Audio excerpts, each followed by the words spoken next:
every day. The town is full of predator, don't turn a little prey. I flip $1 million out of nothing, make them feel a certain way. Hoping that the switch. What's good, y'all? Fist Vegas, the hardest voice of sports. Go ahead, hit that like button and subscribe to the Fist Schooner while you at it. Y'all know what time it is. If you ain't with it, you best get with it. Now let's rock. Listen, hit the sub button, hit that subscribe button, join this Fist Unit army and get Fist Unit tough. Hit that like button while you down there too. Okay, breaking news Sunday morning. Alright, I don't normally do videos this early, but this is an emergency. Dave Gettleman is out as Giants GM. It's over. Everybody, you get your wishes. A lot of Giants fans have wanted his ass for 2 years now. Congratulations. He's out of here. Me, I could have went 50 on 50-50 on Gettleman. Y'all know my stance on Gettleman. Gettleman's crazy. Let me tell you why the Gettleman situation is crazy, Giants fans. Because I know why y'all want him out. I get it. This offensive line is trash. This pass rush is trash. I get it. Big Fisk understands. But at the same time, Giants fans, Xavier McKinney's pretty damn good. Andrew Thomas is pretty damn good. Kadarius Toney is pretty damn good. Daniel Jones is pretty damn good. Saquon Barkley is pretty damn good. Free agents, Blake Martinez, James Bradbury, Adoree, they're pretty damn good. Logan Ryan is more of a Joe Judge thing. New England ties, I won't give him that one. The Leonard Williams trade, were we angry at the Leonard Williams trade? I was, because I'm like, why are you making trades for trash ass defensive linemen? I was wrong. Leonard Williams is a beast. Gettleman did a lot of good. He did. So I don't want to sit here and just bash Gettleman, because some of my favorite players, the players of the future of this franchise, were Gettleman picks. Which brings me to why I believe Gettleman was fired. The next GM we get, I do not want him to make the same mistake Gettleman did. Gettleman, instead of building on what Jerry Reese had, what I mean by that is keeping Landon Collins, keeping JPP, keeping Odell Beckham Jr.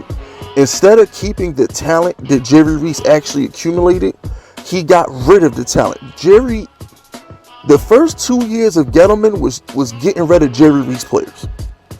If Gettleman would have just kept the good from the Jerry Reese era and built the offensive line from Jump Street, we wouldn't be in this situation. If Gettleman doesn't trade Odell, we don't need Kenny Galladay. We don't need Kadarius Toney. He could have spent that on linemen. I do you one better. The biggest mistake he actually made, Giants fans, was the Odell Beckham trade. That is why we're trash right now. Let me tell you why. That Odell Beckham trade, right? Look at the domino effect of the Odell Beckham trade. He gets rid of Odell Beckham. That's Daniel Jones' rookie year, right? So he gets rid of Odell Beckham, Daniel Jones rookie year. In order for Daniel Jones to take that next step, he needs a receiver, right? That's a rhetorical question. Why do you think we gave Galladay $72 million? So he gets rid of Daniel Jones in 2019. He drafted Jose Jimenez and he drafted Dexter Lawrence instead of Montez Sweat. That's a blown pick. Jabril Peppers, we could have kept Landon Collins.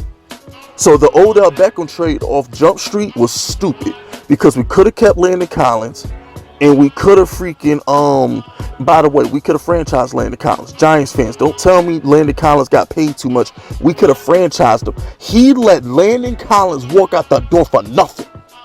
So he trades Odell for Jabril Peppers, and he drafts Dexter Lawrence over Montez Sweat, and then he drafts Jose Jimenez, who's been getting benched lately. So that's the start of the domino effect of the Odell Beckham trade. You know what else the domino affected the Odell Beckham trade? Guess what, Giants fans? In 2020, this bozo decided that he's not going to draft any receivers. He's going to draft nothing but offensive linemen in the 2020 draft. What happens? We go into the 2020 season, we have no wide receivers, and we can't score enough points to win. The Giants had a top 10 defense. We don't score enough points. We miss the playoffs by a game. Here's the ultimate indictment on the Odell Beckham trade. Pay attention, Giants fans. Because we didn't have Odell Beckham, guess what the Giants had to do? They had to cut Kevin Zeitler so they could make money for Kenny Galladay. And had we just kept Odell Beckham in the first place, we would have had money. We would have had money to keep Kevin Zeitler. And now we'd have Andrew Thomas, we'd have Zeitler, and if Nick Gates was healthy, we'd have had a B center. So we'd have had our center in place, we would have had our guard in place, we'd had our tackle in place. Our offensive line would be better. Will Hernandez is serviceable. He's not the greatest, but he's not a bum. All we would have needed was a right tackle, but instead we need a guard, a right tackle, and maybe even a center. And guess what, Giants fans? Instead of drafting Kadarius Toney, we could have stayed put and took Rashawn Slater. Ding, ding, ding, ding, ding, ding, ding, ding, ding. Wouldn't that be great? Zeitler, Thomas, Slater. Boom. We are good. The Odell Beckham trade was single-handedly the dumbest thing Dave Gettleman done. Everybody talks about why the offensive line is fixed. If you just go back to the Odell Beckham trade, we could have fixed the offensive line. If the Giants have Kevin Zeitler and Andrew Thomas and Odell Beckham's already on the roster, guess what we can do? We can just stay put and take Rashawn Slater. We secure the entire offensive line. I'm sorry, Giants fans, but at the end of the day, in my humble opinion, the biggest mistake Dave Gettleman made was, of course, the Odell Beckham trade, but he spent his first 2 years replacing talent that he let go. That's all he did. He spent the first 2 years replacing talent that he let go.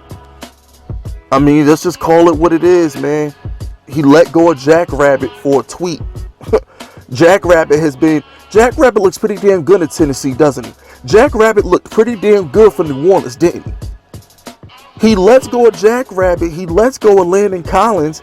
And instead of fixing the offensive line, he has to go sign James Bradbury. And it's like, and Adoree Jackson. It's like, if you look at what Gettleman's done, is instead of keeping the players that Jerry Reese that he hit on, he got rid of them. We still haven't replaced JPP. We still haven't replaced Odell Beckham. I'm just trying to say, like, I really feel like everything he did was just wrong. He got rid of all of our good players who were young. Landon Collins is young. We could have had Janoris Jenkins for the rest of his prime. You know what I'm saying? Eli Apple wasn't terrible. Landon Collins, he does everything Jabril Peppers does. I mean, shit, the Washington defense plays okay, so he can't be that bad.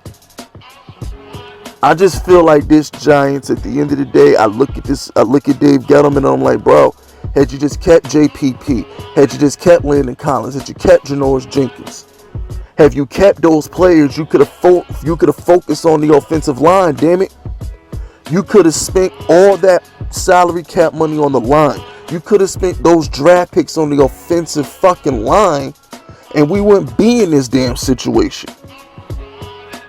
And I don't think there's anybody listening to this video that can argue one point I'm making. At the end of the day, this man got rid of all Jerry Reese's skill position players, and instead of focusing on the offensive line, he was trying to replace the players he let go. And that's just facts. That's my humble opinion. That's my opinion. You know, y'all do with that is y'all will. I just hope the next GM we get do not make the same mistake Gettleman made. Gettleman got rid of all the good players and tried to replace them with his picks. I hope the new GM keeps the Tonys and keeps the Xavier McKinneys and stuff like that. Like, and keep James Bradbury and Adoree. Like, don't get rid of good players because another GM picked them up. That's all I'm saying. I really think the Giants were in a good position to be successful had he just came in and fixed the fucking problem instead of trying to put his fingerprints on the team. Instead of getting rid of players, all he had to do was just fix the problem. The problem was the offensive line. So instead of fixing the fucking problem, he tore the team down to shreds and failed to build it back up.